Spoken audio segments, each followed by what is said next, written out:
Hello, everyone. Welcome back to the final season 21 podcast. It is me, Evan. I am here joined with our lovely podcast hosts, Artsky and Velocity Volt. Hello, everyone. Thank you, Evan. Hello. Thank you, Evan. Hello. Evan, you want to introduce our guests for today? Yes, we have two lovely guests today. You probably know them pretty well. We have our season 21 champ, SJ. SJ, say hello. Hello, everyone. How are you doing today? I'm doing great. Thank you for asking. And we have the season 21 second place runner-up, the Cakeling. Cake, please introduce yourself. Hello, it's the Cakeling here. How are you, Mike? Or Evan? Evan is doing great today. Evan is doing amazing. You guys amazing. Excited for the podcast today? That's one way to put it. It's been a while since I've asked to come on here at some point, so it's good to finally be here. Everyone stop it! That imposter shoved me in the closet and gagged me! Oh no. What imposter? I'm Evan. Put him back in the closet. I'm Evan! Get back in the closet. There's two of them. Velocity, you gotta believe me. You know I'm the real one, right? Velocity, it's me, remember? We played I Baldur's can't. Gate. Hey, wait a minute. Wait a minute. It's me, Evan. That doesn't sound right. Oh, yeah, Velocity, ask them only a question Evan could answer. That's so true. I need to think of a question only Evan can answer. One of my favorite shiny Pokemon. What if I do one that the imposter might be able to get, I but see. I know? It's a risk you have to take. Lantern. Hey, Evan. Yeah. Yes. I'm so glad you both this.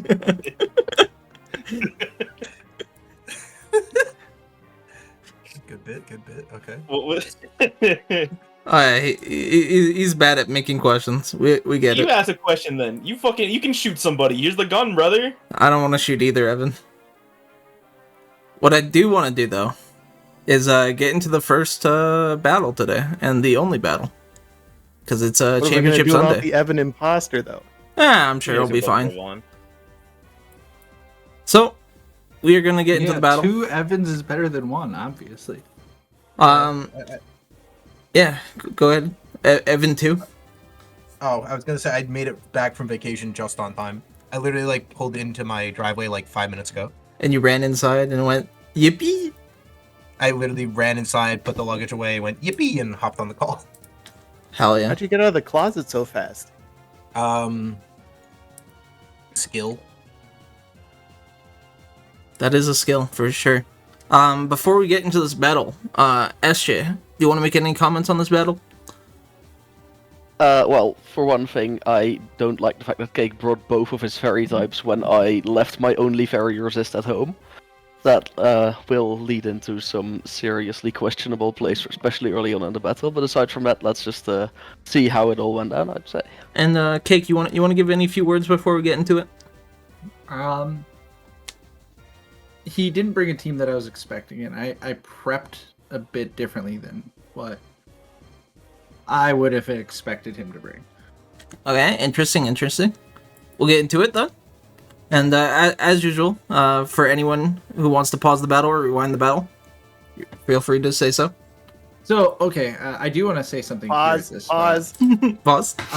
part of the prep was obviously this was a Sash Rabombi, so it was gonna win the 1v1 if he stayed in, but he might have switched out otherwise, if he had known for sure. But dumb me realized oh, if he is stellar contrary enamorous, I don't want to have sticky webs. So I was like, wait, why did I bring this stupid Pokemon? What Did you actually have sticky webs on there even? Because I know you had Clifford Dance. Cake. Enamorous is a flying type. Oh, wait, Stellar, and then switching it to a Well, different line. even Stellar doesn't change its base typing, so I thought... It would need to be Terra Fairy for that to work, but yeah. Yeah. Whatever. Yeah, if you had so if you had done that, and then it would have been oh, it's all over for me. Why did I do this? So I ended up just never even thinking of setting it. I was I'm just gonna sack the bee early and see what I can do.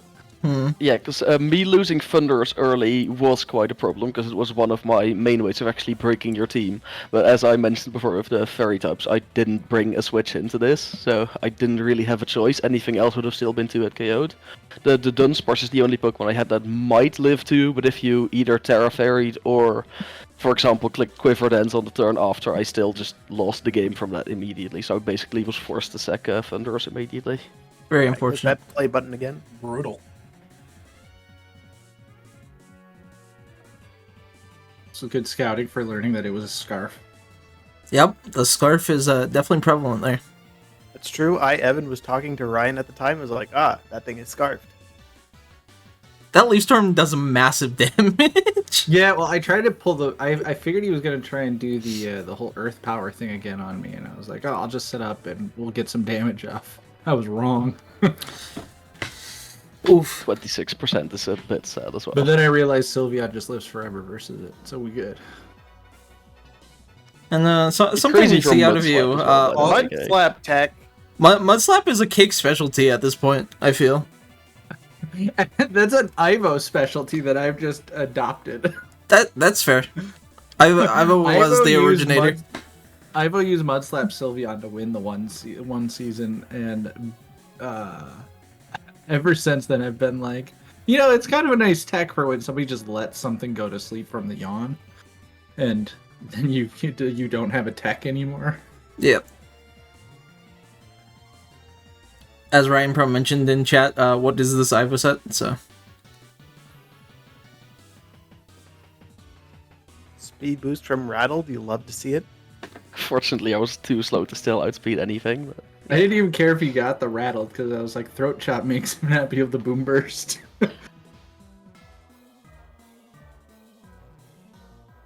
Yeah, it's unfortunate that even though Barry.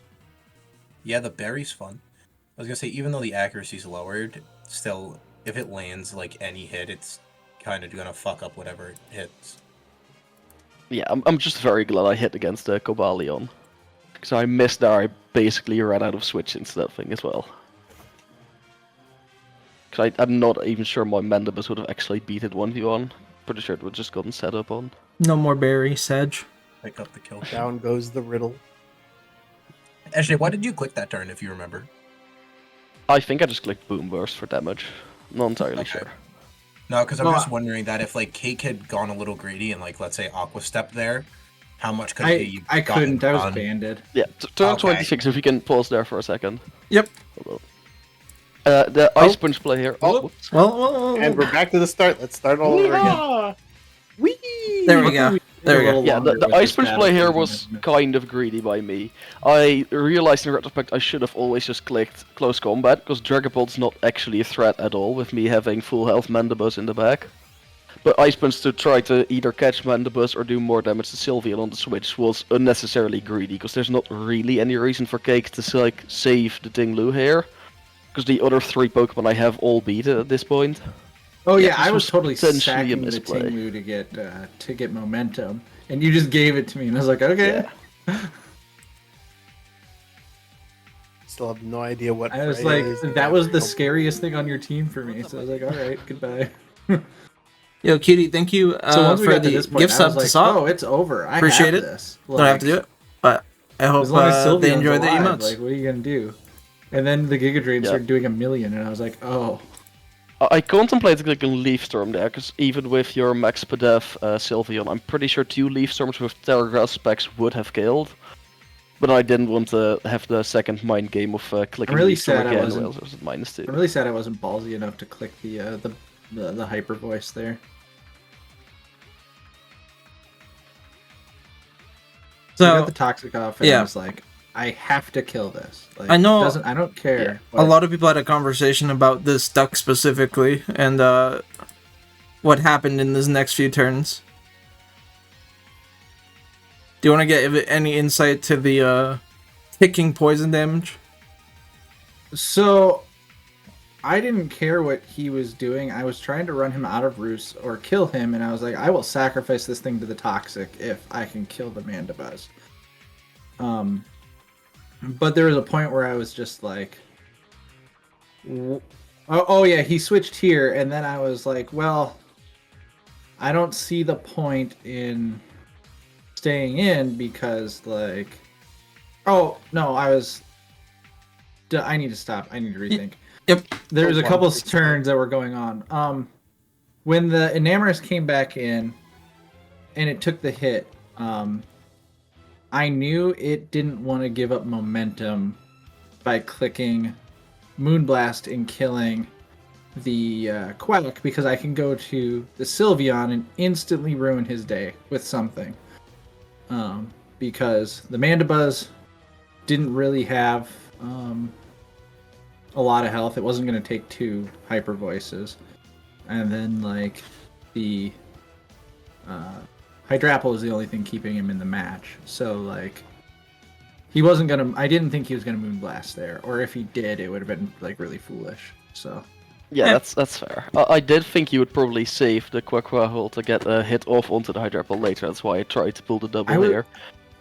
Oh, and the reason I didn't do that is because, like, Quack can only... Like, the next time it comes in, it can only close combat.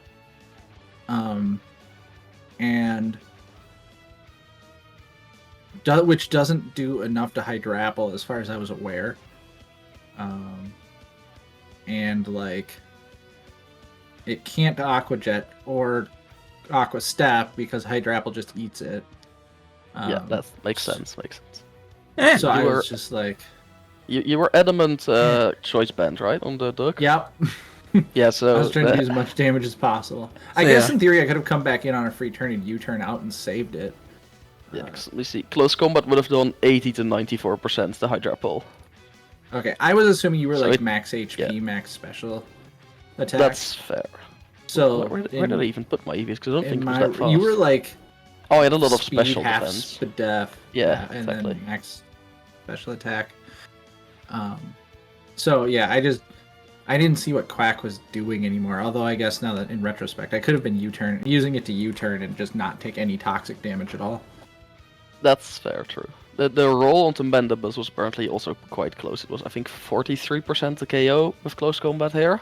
Yeah, and I didn't know what the roll was because I kept rolling like 64. Yeah, You you got got 65. 65. So I was baited into thinking that you were gonna die there. You got 65 as your highest and 59 as your lowest.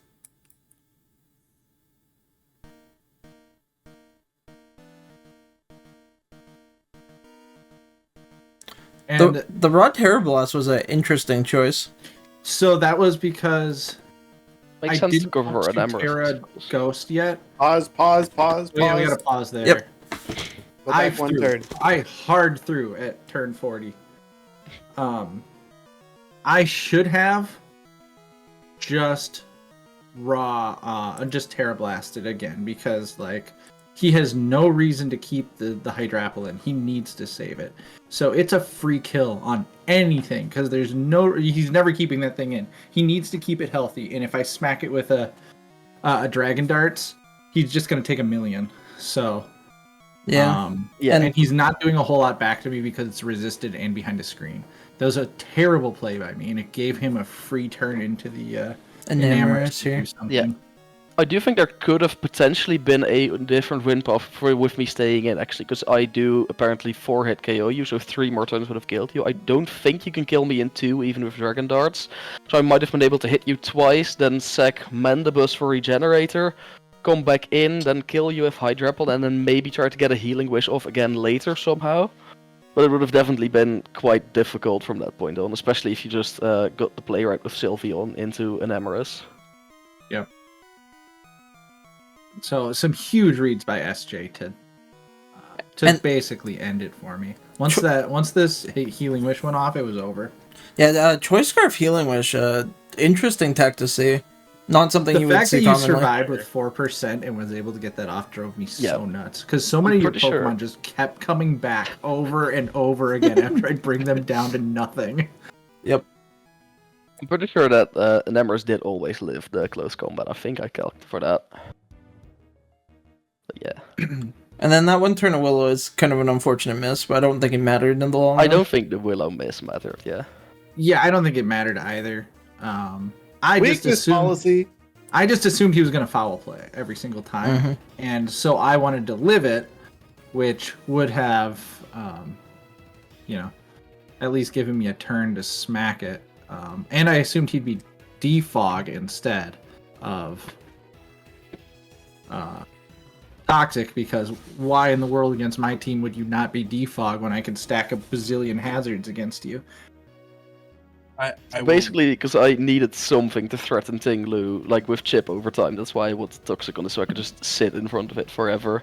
Because I don't have a quick way of removing it aside from Specs Hydrapple, which I never thought you'd ever give me a chance to hit it with, obviously.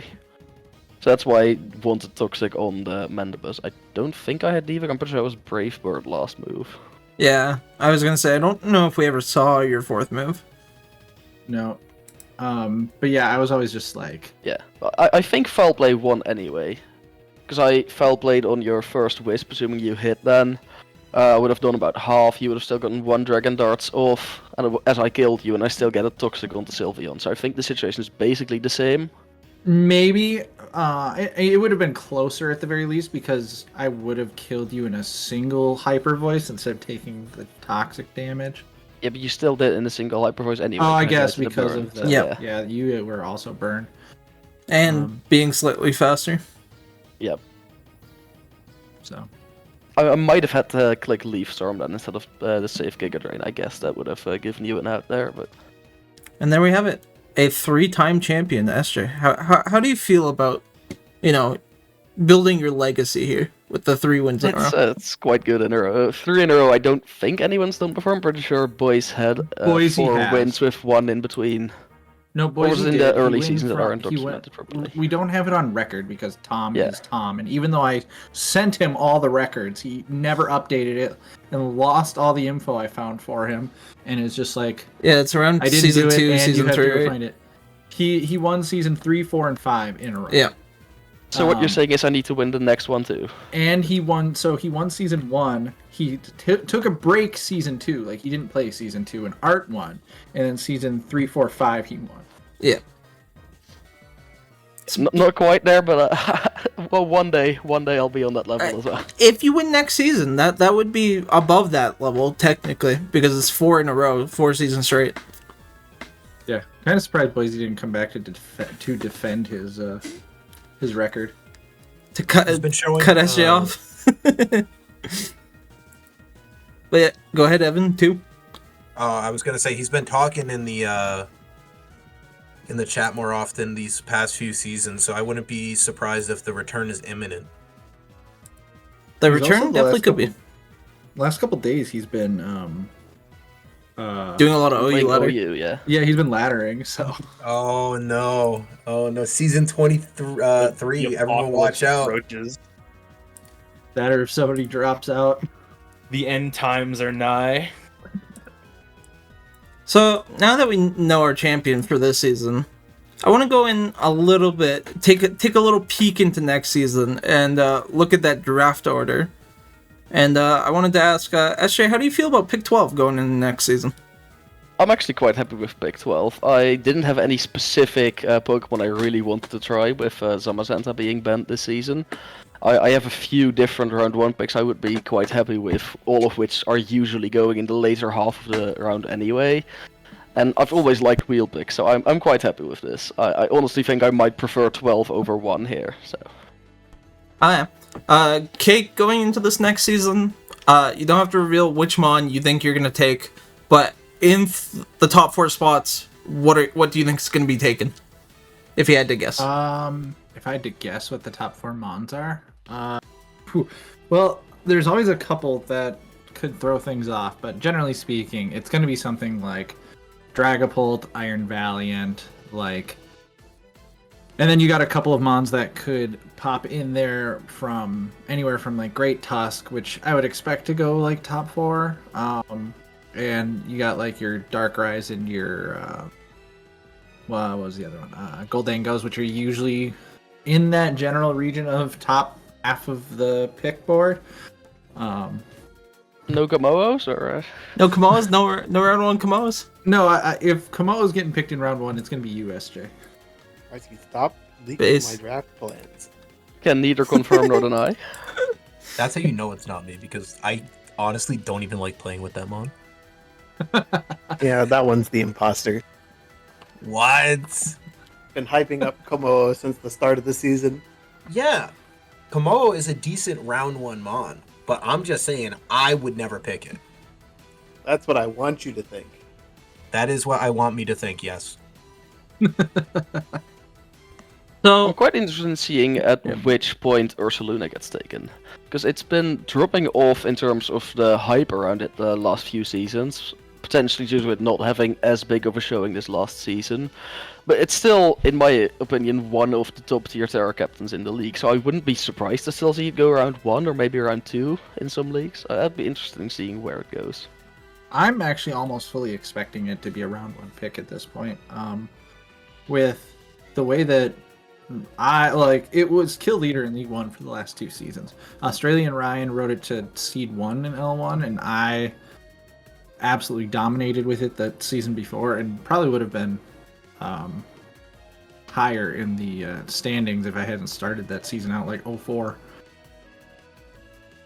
It definitely is strong enough to count as a round 1 pick, I'll say that. on my We'll League 2 season going to League 1, it was also on my list, but I believe it was actually 3rd pick for me, so we'll see where the Bears gotta go. But before we see where the Bears gotta go, because that will be next week when the draft order starts, for today, SJ and Cake, we decided to do a little question and answer segment. So, Velocity here thought of some questions, but also I reached out to people of IPDL, pretty much everybody who I had message history with that I could find, and we have a whole list of questions. Some of them are specified to you as an individual, but most questions will be for both of you to answer. Interesting. Sounds good to me. So we're going to start with a Velocity question. Velocity, you want to go for your first question? Yeah, sure. So my first question is pretty straightforward, and it's what made you decide to pick your first round mon this season? So like this past season? Yeah. Like the season 21, the one that we just Okay, concluded. yeah. It's Dragapult. It's That- as far as I'm. if that's what it is, Amen. that's what it is. Well It's said. Dragapult. If it's, in my opinion, it's the best Pokemon in draft. So like, it was there. I was taking it. Don't agree with that one, but that's another discussion. For me, I ended up picking Darkrai just because it was available. I've never seen it legal in any other league before, even though it has been in OU for a while now. So I figured I'd try it. It honestly, I got it. I fought quite late in the round. At I think back 10 it was, which I didn't expect it to be around for, but it doesn't feel like it should go much earlier than that, to be honest, from my experience. Like, it's good, but it's not on the same level as, for example, Iron Valiant or Goldango. Hell yeah. Alright, up next, this is a message / question from Luca. He says, Cake, obviously a disappointing finals result, but a great season, and further proof you're League One's most consistent player. And to SJ, another championship to add to your stupidly long list of over multiple leagues that makes me start to think you have sacrificed a firstborn to some god. The question to both of you is, how do you keep things fresh after so many seasons? You keep playing at like a high level. What keeps you from getting washed or burnt out? Well, for one thing, I generally try to avoid picking Pokemon multiple times, at least in cross similar formats, because I think I only have a handful, like 10 maybe Pokemon I've drafted 3 times in total. Everything else is only 2 or 1 times by now, and that includes formats such as National Dex as well as VGC. So just making sure I don't keep using repetitive teams is something that really helps a lot with that. Keeps you on your top toes. of that, I also exactly. On top of that, I also just don't generally get bored from playing Pokemon at all. It's just there's just so much room for creativity as well as strategic thinking. So. It's always got you hyped, huh? Exactly. How about you, Cake? Yeah, I don't think I'm too far off from where SJ is. I definitely like to switch up the Pokemon I draft every single season, and that helps allow me to branch out and continue to be creative. Because like when you have to learn how to use new Pokemon, it stretches you to like. Because like everybody has like their play style, generally speaking. So like trying to get every Pokemon to kind of fit your style and find a way it works for you is always interesting.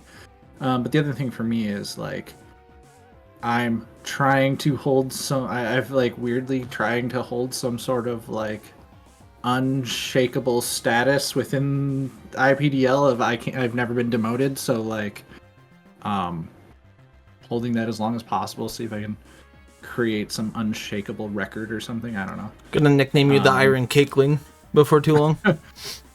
Basically.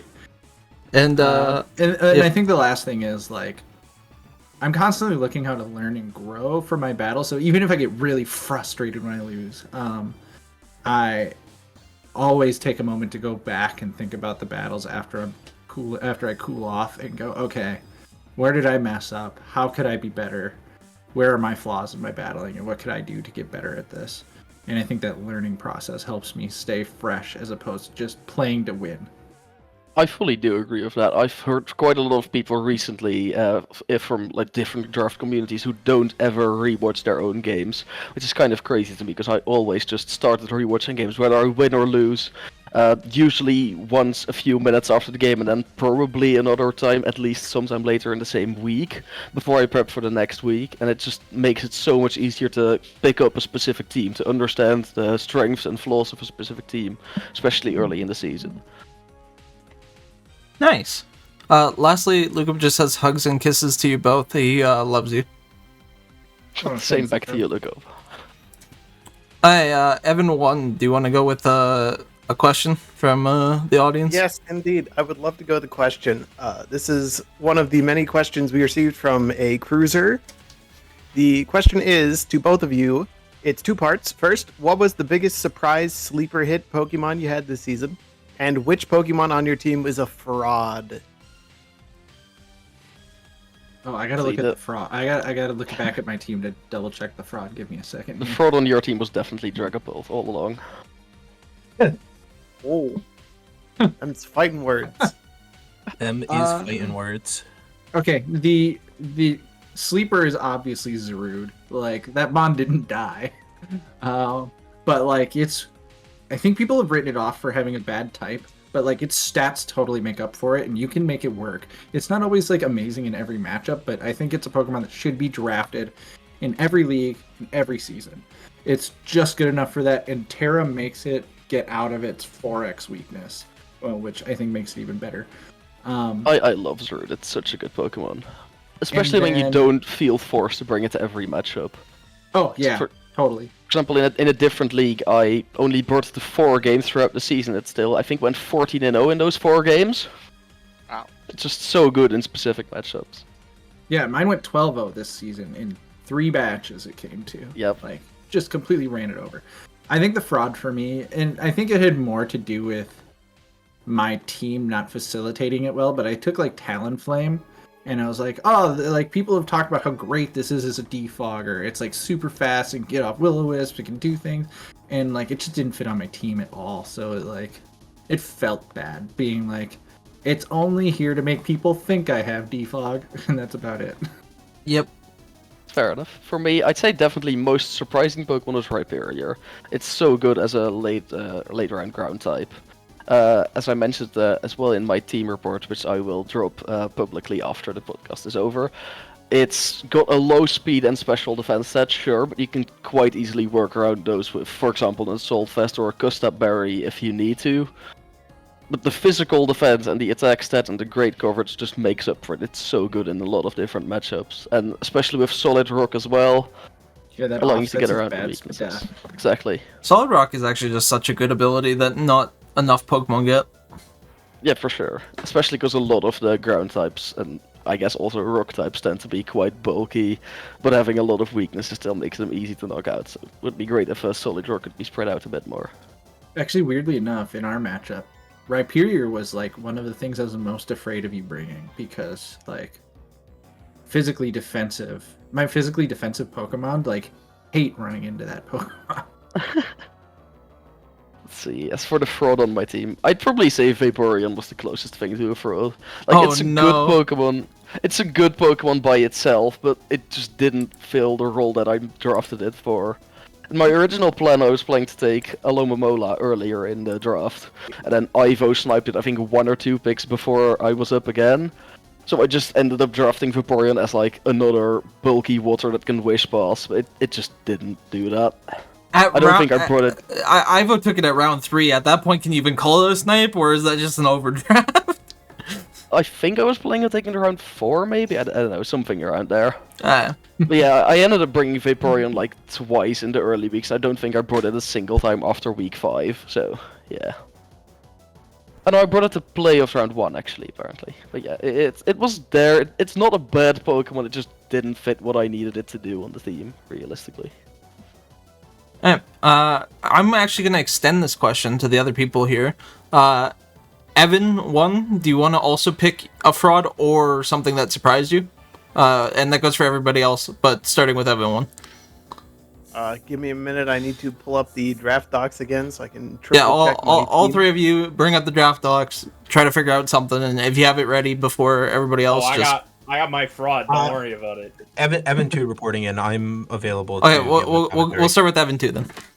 I'm gonna go ahead and say the diamond in the rough for me, even though I already knew it was pretty good going into this season, was definitely Sinistra.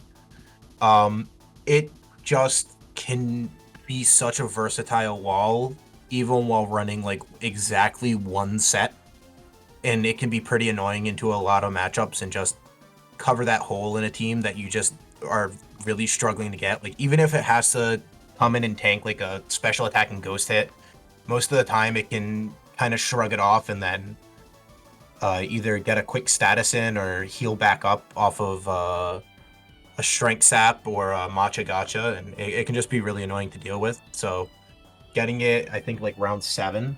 Let me see, 1, 2. Yeah, getting it round 7 feels like a steal. Oh yeah. For me, the biggest fraud was definitely Terrakion. It was one of those things, like I picked it up at round 8 just because I needed a good fighting type. And then anytime I was sitting there thinking of bringing it, there was just a Mon that did its job better somewhere else in the team. Like, sometimes it's hard to call like a late round Mon that much of a fraud because you are picking it up late. But, right, I mean, I would agree if it wasn't for the fact that, like, it might have been a my team thing. It just never slotted in anywhere. Like, it almost felt like it didn't have a spot. That's fair. Most of the time, right, like, because I drafted Milotic and Snorlax after Terrakion, and it felt like those are mons you could have drafted before easily. Yeah, exactly. They fit in so much more and better into so many matchups. We'll move on to Velocity. Everybody knows what's coming. We know who the fraud is on my team. He was only there for some of the season. I'm of course talking about Tornadus Therian. This fucking mon I can't use, bro. I don't know if it's Hurricane or what, but like it's Hurricane. Trust. I cannot. It gets regenerated. That's pretty good. I just I didn't like using it, so I just stopped using it. Pros probably Necrozma was my biggest. Your biggest celebration of the season? I fucking love that mon. Holy shit, that mon's fun to use. Yeah, Necrozma's based. Last but not least, Evan 1. You know, I gotta say, the biggest sleeper for me was the Sinistra. Getting that round 7 felt like a steal. Real good stuff. Could have brought that mon every week and I would have been very happy. Biggest fraud? I think I gotta go with the Terrakion. Picked that up round 8, never really fit well with the team, you know? Yep. Okay, now, Evan 1, can you do me a favor, just to make sure you are, in fact, Evan 1? Would you mind going and commenting on Mike Champ's team and what he would be saying if he was here right now? Oh, yes, of course. I know exactly what we talked about this before while we were playing Final Fantasy. It was very good stuff. Okay. Oh, Evan plays Final Fantasy. Yes, I'm Evan. I play Final Fantasy. Sleeper hit, the Iron Hands. Mike really liked it, even if it didn't always do great. It hit things, it killed things, and sometimes it died. Iron Hands is interesting because it actually has quite a few like unique sets that we've seen people like I-90 utilize. That I think that mon's better than most people give it credit. Mike did not use any of those specific sets. I will tell you that much. I watched all of his battles. They were great, except for the ones that he lost, which is most of them. Unlucky. I believe he said he traded away his biggest fraud, and that was the Cinchino. He brought it. It hit things, and each hit did like 5 damage. It was not good. Unlucky. But of the mons he still had, I did ask him this after that. He was okay with the Cleavor, but the Cleavor kind of did not do what he was hoping for a lot of the times. So I think that's what Mike said. Velocity, your next question. Well, you're not going to answer the question? No, I'm not. Oh, all right. Very Yep. well, then carrying on. Let's go. So obviously, you know, this is a long season, so if you don't have one on Rip, that's fine. But I wanted to ask, was there a specific moment from this season that you felt was like the most hype or smart or interesting in any of your games that you felt like that you want to just one more time? Maybe we highlighted it, maybe we didn't. Something you can remember that you were like, man, I played that so fucking good. Absolutely, when the Rhyperior got soaked and then didn't die after. The belly bolt situation. Holy.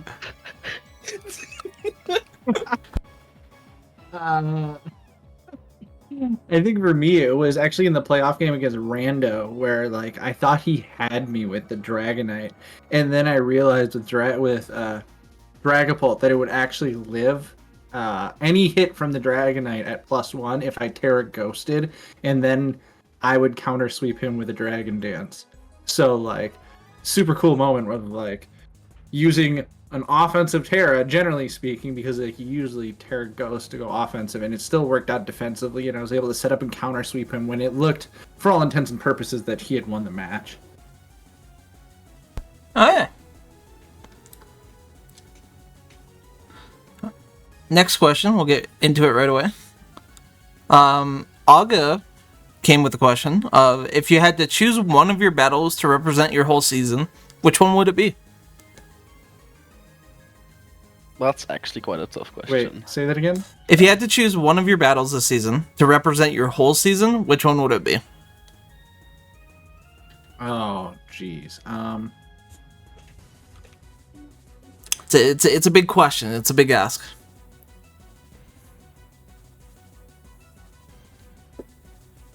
I'm gonna go with my playoff match versus Lego. That was Where, a like, very good match. There was a match, it was like a struggle through the entire match, but like one of my sweepers would come in and save the day at the last second. It's pretty much how I felt my entire season. That's it. Like, That was your entire season's energy. Every battle was a struggle, and then somehow, right at the last second, one of my sweepers would clean up for me. As much as I'd like to not admit it, I think I'd probably just have to throw out my semi-final against Aga with the triple XL miss. Because this season I did not win on skill. I should have lost both in quarterfinals and semi-finals. Oh no. My previous 3 wins, I'd say, were all pretty much without any hex being involved. But this one, definitely not. This one hurt you a little bit? Yeah. That's good. Evan, next question. Yeah, Evan 2 reporting in. This question comes from Ivo. He asks, who do you think your toughest opponent was this season, not including each other? I would probably throw out Arga, specifically because the Primarina had such a good fucking matchup into me. Apologies for swearing, don't know if that's No, allowed here. swear as much as you need. We're not allowed to swear on here? Oh, Just checking, what? just checking. But yeah, the Primarina was so fucking annoying to deal with for my team. It's just, as you might have noticed for my team, I basically own 2 physical attackers, so he just put an AV on Primarina and it just didn't die. So I wonder in my does it the way I want to answer this is kind of twofold. Yeah, go. So like Go for it. Australian Ryan bodied me. Like it wasn't even close. He ran me over like I was nothing. So there's that. He was but running a I would lot of say people Aga- over. Aga, like in a match that was like competitive, at least Aga definitely. Yo, he brought me down to the Evan, wire. appreciate He had that. some tech Welcome that on was back. just like, geez, I was not prepared for that. Like he was using the Terra normal Komodo on me to like, and going back and forth with like pretty crazy switches with Primarina and Komodo to stymie my Dragapult. And if he had, it was like if he had played like one turn differently, he would have beat me. Very, very, very interesting. But I would definitely say that those sound like some really good answers. Velocity, you want to move to your next question? Yeah. So my next question is, your classic like workplace icebreaker kind of deal. Any tips you would give to your first season self? So like little Timmy's watching the podcast from home. Anything you want to tell him right before he gets into his first draft league? I'd You say don't the have big to- one is just draft Pokemon that you actually want to use, even if they're like bad Pokemon objectively or just not the best Pokemon available. Just make sure you're having fun in your first few seasons at least, because realistically you're not gonna be winning, so you might as well at least enjoy the experience, if that makes sense. That's pretty based. For me, I like my early seasons. I came in just pretty experienced as a Pokemon battler in general, so like it's hard for me to like give exact new people advice. But if I were to give myself advice, like younger me, it's like don't just assume you're so much better than everybody. You can wait for them to make a mistake and constantly capitalize on it, because you have to grow as a battler. You can't just like consistently be like, I'm better than everyone. They'll eventually make a mistake and I'll beat them for it. Good. We're gonna go to a little bit more of a meme question, coming from Cruiser here. What do you think would win? One of every Pokemon or 1 billion lions? See, I've watched the Wolfie video, so I already know the objective answer to this one. You can give an objective answer if you want, or you can give your opinion. It's obviously the Pokemon. You just have one Pokemon click a spread move and then use, I don't know, 800 helping hands on it, and yeah, that should do the trick. We'll agree with SJ on that one. Uh, Thumbs up and a smile. don't need to go much further. You're good.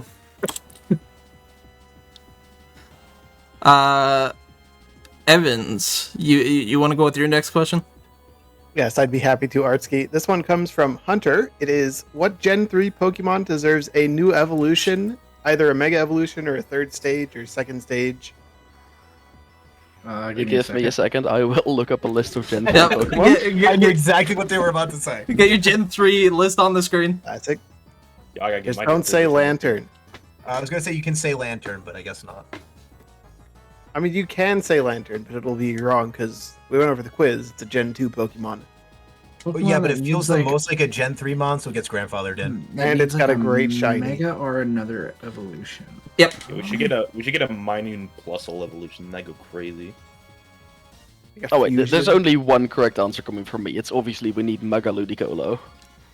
Oh, so true. That's I pretty dig Yeah, it. based. that's pretty based. Or that with Okay, Mega no, Shifter. I have an answer. It's Milotic. We have Mega Gyarados. Why don't we have its counterpart, Milotic, with a Mega? That's so big. Good answer. Good answer. He's cooking. I'm gonna throw my hat into the ring and say go for that the boy Torkoal has been dormant for too long. Like an auto draft. He's fine. He's chilling. No, I'm not right. I'm saying he's super relevant. He deserves to see some love from the actual devs. Mega true. Torkoal would be cool, but I do not want to have to deal with a Violite Torkoal, so can we not give it a normal evolution? Oh please? yeah, I 100% agree with that. Yeah, Forgot about that. I'm Mm. thinking maybe like Zangoose or Seviper. I feel like if And you like- give one of those evolution, you have to give the other though. yeah, Exactly. 100% agree. Velocity, do you have an answer you want to give?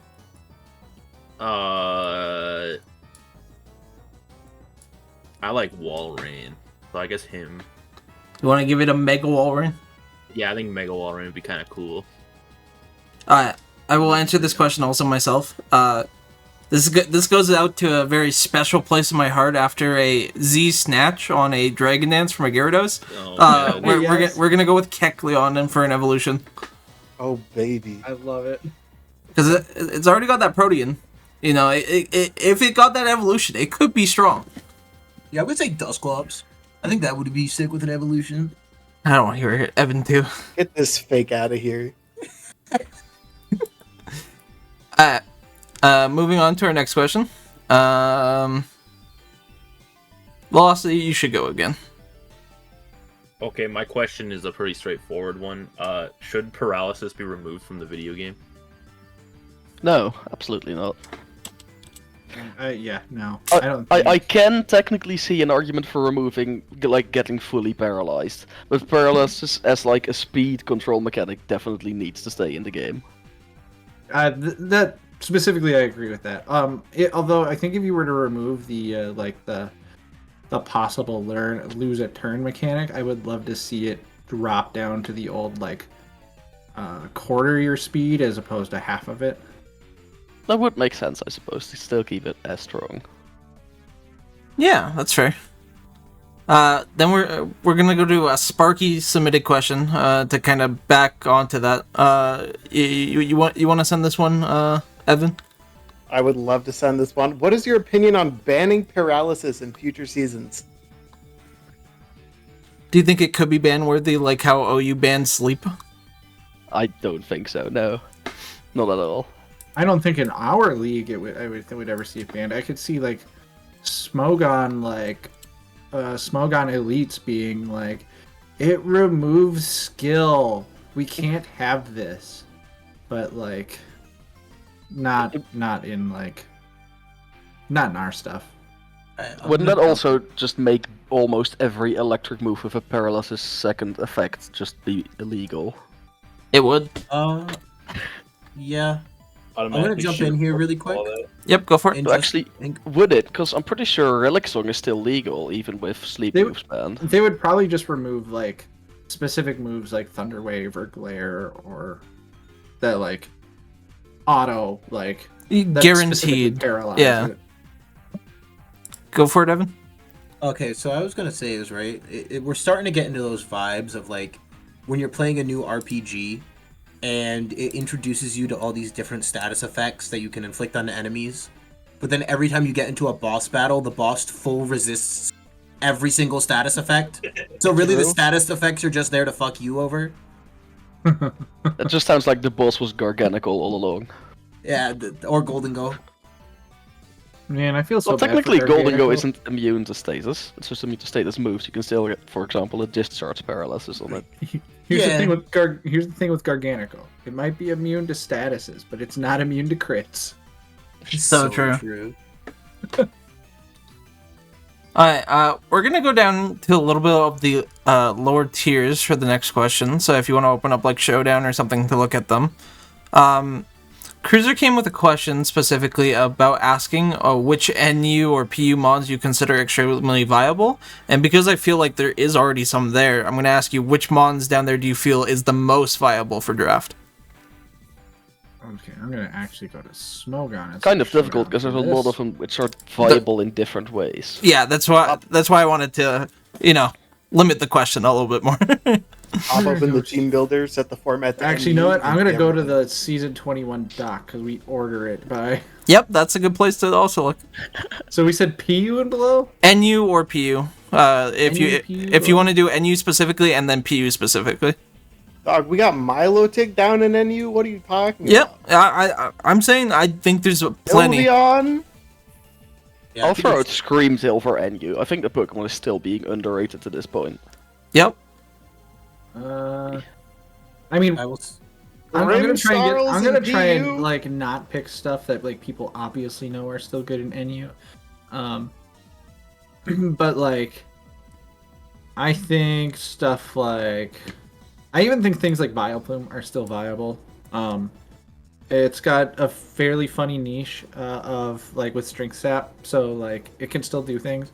Having 110 special attack makes it not like entirely sad if you go full defensive. And Grass Poison isn't like the worst defensive typing in a lot of situations. I think people could utilize it more. Yeah, for sure. In PU, we have the obvious Grimmsnarl, but that's too obvious of an answer, realistically. I'd say maybe something like Cypher is actually quite underrated, because it hits very hard with Technician Jewel Wing Beat. And there's obviously some like defensive low-tier staples like Gastrodon. But yeah, just speak for themselves. I was gonna say I think Florges is pretty good for a PU mon. It's like basically Sylveon. Like It's if you Sylveon don't want to light. draft Sylveon early, just draft Florges. Yep. Yeah, Good. I'd say I'm pretty happy with Screamtail and Cypher as my answers here. Alright, Velocity, we'll go for another one of yours. Okay, great. If you could remove one type from the game, like we were talking like Snap and it's gone, there's no other changes, which type would you remove? I feel like Dragon type would probably be the least influential, because most Dragon types get a lot of coverage for other types anyway. So I feel like that would probably be the one that influences the game the least. That being said, it would be quite funny to just delete one of the like super viable types randomly, see how the meta changes. Yeah, it's definitely one of the most valued If I types. had to pick a type, I think I would pick normal, honestly. Yep. It just feels so like Normal. it feels like such a type that like you could slot every Pokemon that's a normal, you could find a way to slot it in a different type. And instead of like giving normal type the immunity to Ghost, just slap it on fighting type and move on. Like Yeah, I because suppose that does work, yeah. Ghost is already immune to fighting, so it technically would work in the same like string. so, that's where I would go with it. Though I do love normal type. Good answer. Good answer. I guess like accidentally buffing ghost types wouldn't even be a bad thing, because there's like no viable ghost types right now. There's Dragapult, which is in OU, and then Cyrillich is I think UUBL technically. But aside from that, there's no Ignoring viable Goldengo. ghost types currently. Yeah. Oh right, Goldango. I'm looking at national decks where it's banned. Whoops. Whoops. Evan, you wanted to say something? Yeah, I want to tag something onto that. In this hypothetical situation, kind of like what Cake was talking about, where you can slot in the normal types into other types, when we delete that type, are all the monotypes of that type also deleted with it, or do they become other things, right? Because if you say, like, okay, your choice, alright. Because if we're deleting quote-unquote dragon here, right, would things that are, like, Walking Wake Water Dragon become pure water, while things like Gudra just cease to exist? I'd like to think that everything would like be reevaluated and rebalanced in the universe to what it like would then be if that type didn't exist. It's like when they added fairy type. Thinking of Gudra, Well, like, yeah. I could totally see that being like repurposed as like a water poison Water type or poison, something. probably. Yeah, water poison, yeah. I was gonna say Hex. think like an inverse of like when Gardevoir gained fairy, like it used to be Just psychic. Yeah. just psychic. Yeah, like Or Hexor's fairy probably just become a becoming pure normal bug type, stuff like that. Okay. Good. Alright, next question I'm going to send is from Zard. He's got individual questions for you, so we're gonna go with SJ first. How did you feel going into playoffs as the wildcard spot, and did it make you feel like you were swimming in the deep end for the playoffs? I didn't necessarily expect to actually make playoffs, for one thing, going into the last few weeks. So I was kind of shocked to actually be in playoffs at all at that point, because I knew I wasn't able to get top 5 at all. And I didn't even look at the wildcard before. So I was quite shocked to actually be in playoffs. But as I've also said before, I don't actually think which seeding you get into playoffs with matters at all. Because if you're going to win the entire season, you need to beat anyone in your way anyway. That's fair. I don't necessarily think it changed my mindset in terms of actually playing the playoffs matches, but I was definitely shocked to even be in playoffs at all. Yeah. And then for Cake, he wanted to say congrats on the move. After a rocky 1-2 start at -1, how did you manage to find a way to win your next 6 straight? And after that streak, what happened in the last 2? So it's a big question. but basically you started off a little rocky, then you went on to sweep, and then you kind of I didn't make it quite big in the last 2 rounds. So how did you feel throughout the season? I tend to. I have started seasons so bad so many times that it doesn't really phase me anymore, and I just see it as like I'm just getting used to the team. It's gonna like eventually it'll click. And once it clicks and once I find a way that I vibe with the team, it tends to get a lot better. But I don't know why it is, but for some reason early parts of the seasons tend to whether it's like I come out a little like rusty just from time off, haven't like gotten used to the team yet, or like in some cases I've gotten just stupidly unlucky. You just can't like get in your own head and like allow like depression to take over, and then you start playing worse, and then like The you Pokemon just gotta depression. go back and like objectively go back and look at like what you're doing, how you're playing it, and then adjust.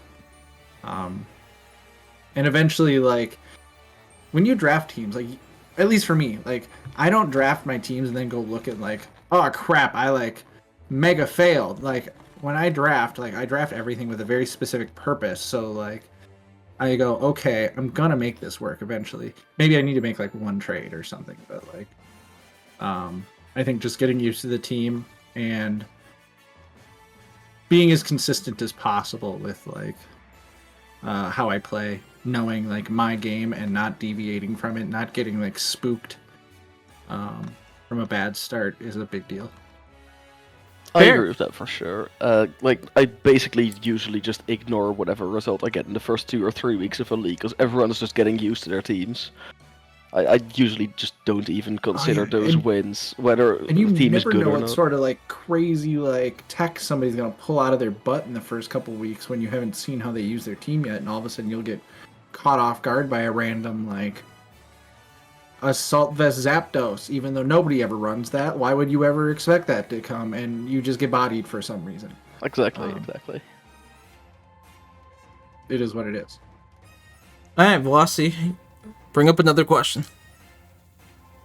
Yeah, for sure. My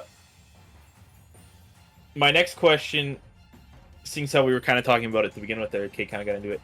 Was there a meme or otherwise different set that you wanted to bring this season, but you never had quite the right time to do it? Oh, I know exactly which one. There's a set with Dragapult that I love to run. It's like a meme set, but I never got into a position where like You felt I never got into comfortable? a position where I felt comfortable enough memeing that hard.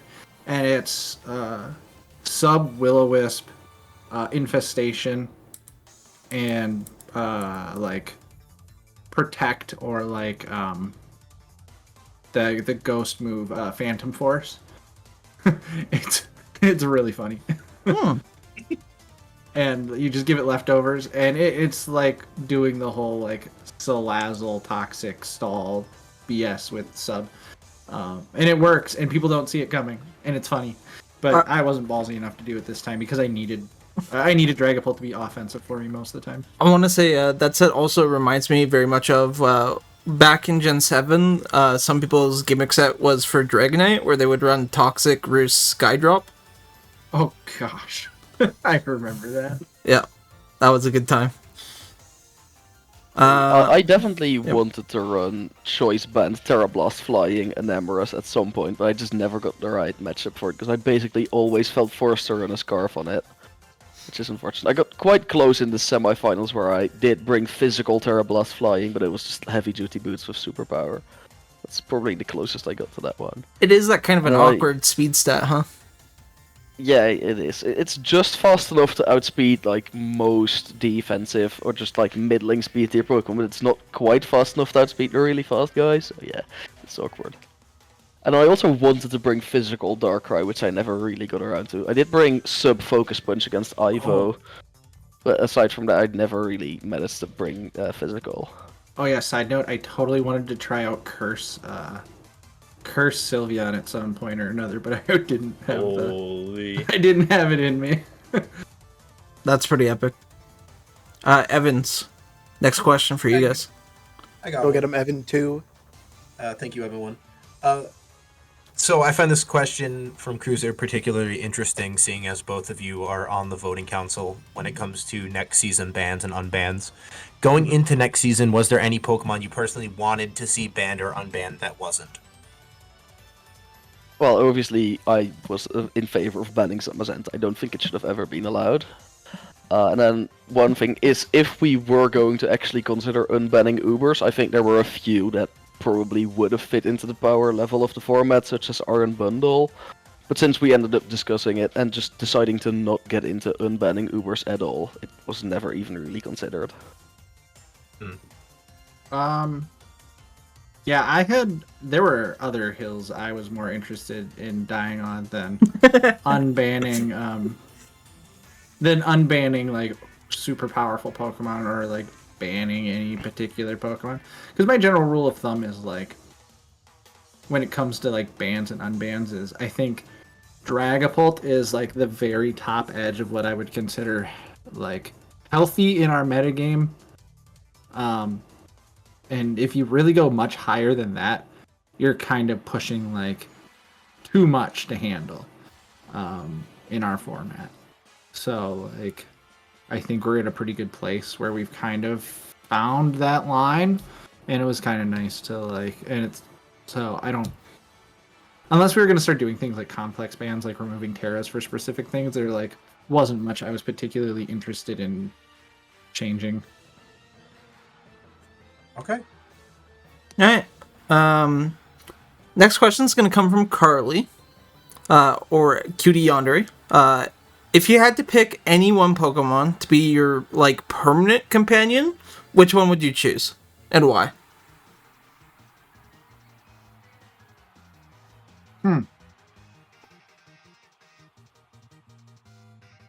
She also said hard mode, no legendaries, but you know, just whatever you think of.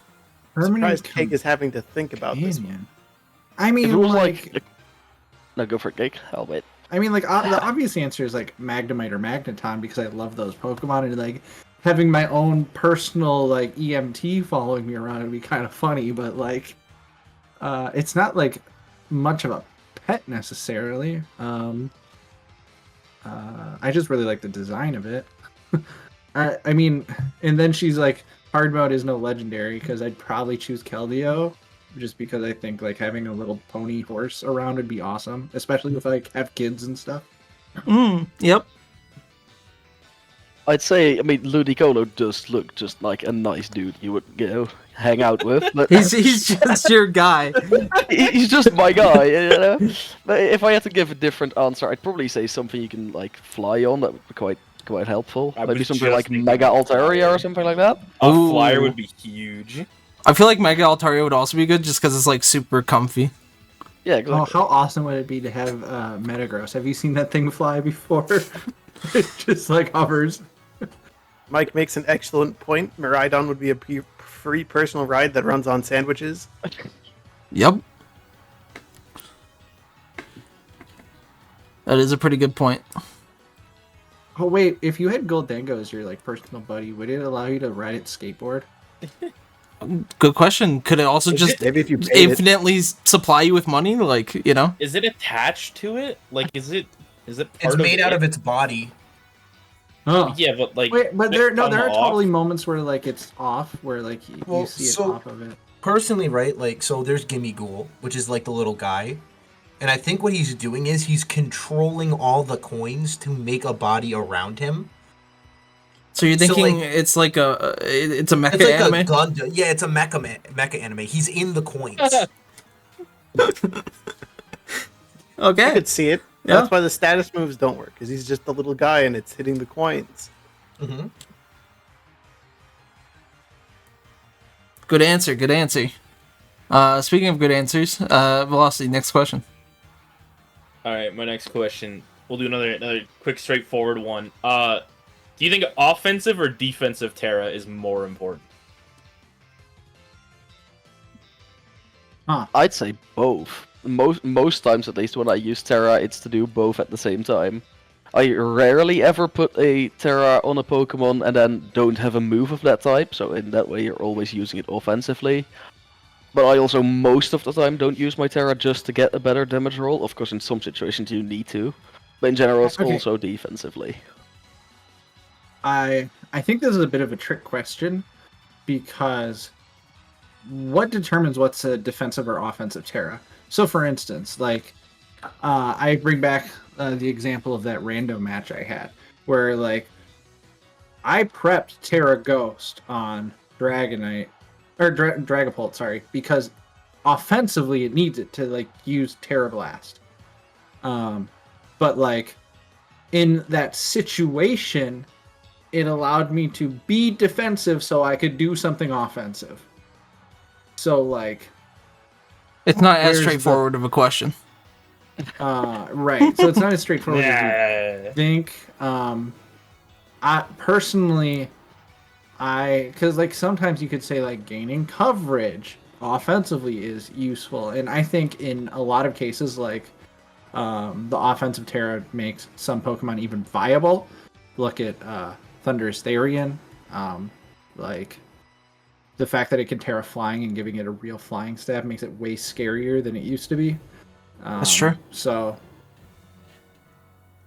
I guess I would lean a little bit on the offensive side just because, like, I think putting pressure on people is pressuring people out of a battle is more important than like trying to reactively deal with what the opponent is doing. I agree. I'd say if you have to pick one of the two, either purely offensive or purely defensive, Terra offensive is better. But I feel like most situations it's just both at the same time, like you mentioned. Alright, Velocity, hit him with another question. You put me up again. All right. So I'll go with something a little more of a personal streak. Do you have any pre or during battle rituals that you do? Like, say you listen to like a song, or you turn on a specific like track, or do you like last minute cram on your opponent, or like anything like that? We'll go back to an old Cakeling staple, which I know you don't do anymore, but like bring out the whiteboard. Oh yeah, I used to do that because I had a really hard time of like remembering stuff that I had figured out earlier in the battle. So like I would write down the team, and if I figured out like what item they would have, I would write down that item. Or if I figured out what their set was based on a calc, I would write that down so that like I'm not having to rethink about what that was later. It just freed me up to focus on the battle, and if I needed information, I could just look right down at like my whiteboard. And it's easy to erase and move and move So things around. And I don't like typing things Yeah. out very much. But in that sense. now that I know you don't really do that anymore, from what I've heard you say, what do you do now? I quickly double check to make sure that like my EVs and my abilities are how they're supposed to be. And Terra's now. And then I do play a song. I play a fairly calming song so that to keep myself like I'm still pretty emotive when I battle, but like having on it's just kind of like an overworld map theme from a Final Fantasy game that's pretty calming. And that's what I do just to like try and keep me level. Anything you I do, don't Esther? know. I don't have any very specific rituals or anything. I just make sure I have my water refilled, put the team in the calc, put on some random music, and then I'm just good to go usually. I don't write down stuff in general. Like in just some locked in? very big games, I sometimes do, but most things I just keep in my head. I'll usually figure it out. I have occasionally forgotten stuff and like had problems due to it, but it's fine. I make it work usually. I've lost so many games because of like a last second. It was like I was convinced a Pokemon had like heavy duty boots, and then but like earlier in the match I had realized it had Assault Vest, and it was like, you idiot, why would you do that? Why are you forgetting these things? You know what it is. But like in the moment, you just like sometimes you just forget everything. That makes sense. In general, I just don't do much like writing down of stuff in general. For example, when I'm prepping as well, I've seen certain people like look at replays of opponents, or write down common sets they bring and everything like that.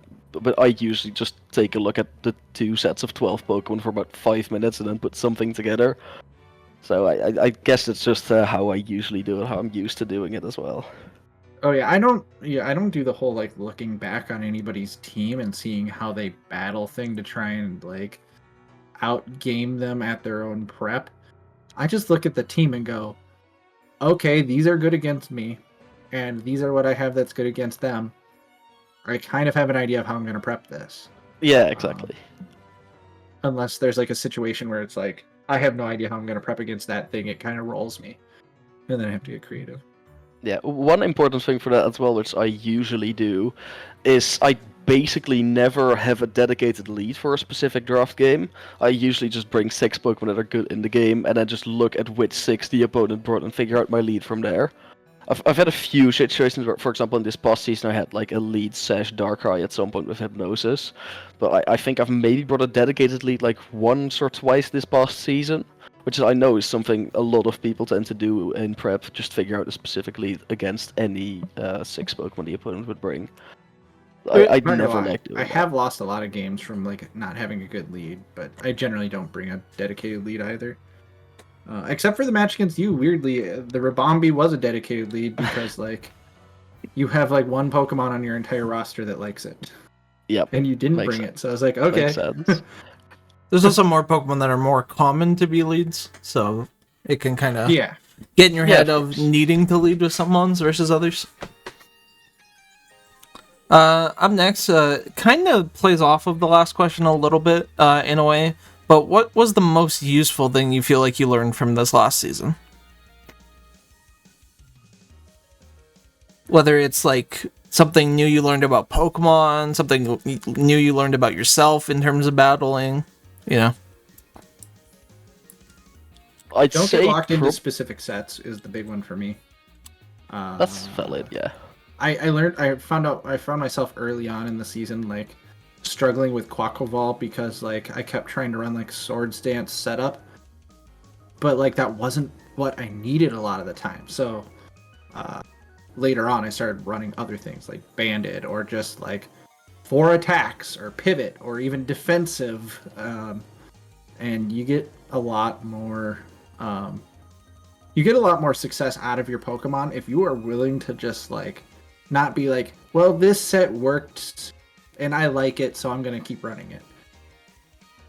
I'd say kind of similar to that. Don't force yourself to bring your Terra Captain every week. Because some weeks it's just not going to be good, even if you have one of the best Pokemon in the game with Terra as an option. For example, in the last 2 games I played, semifinals and finals, I both didn't bring my Terra Captain to them. Which Yeah, I didn't necessarily figure out this season, because in, I think it was season 18, I also had a lower tier Terra Captain. So I did already figure it out before. But it's something that I've seen a lot of people bring Terra Captains to games where it's just straight up not good.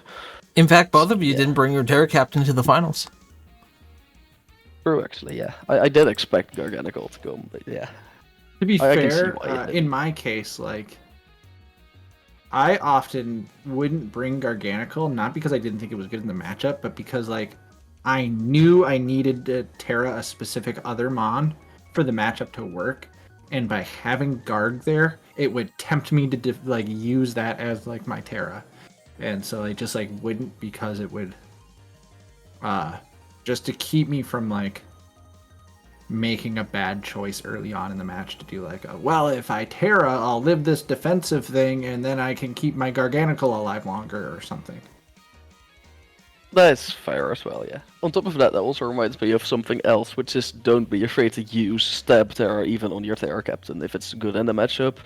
That's true. I'm pretty sure I brought Terra Steel Iron Crown at least once, maybe even twice this season. And back in season 18 I brought, I think, Terra Dragon Salamence twice as well. Like, when it's the best Terra for the matchup, just use it. The fact that you are allowed to bring a different Terra doesn't mean you're, like, forced into doing it. Yeah. Oh, and also, I mean, there are other Pokemon that like they're kind of pseudo Terra captains on your team. So like in my case, Yeah, exactly. Dragapult was like a pseudo Terra captain for me because Yep. Thunderous it for me wanted as to well. Terra Ghost a lot, and it's really good at doing that.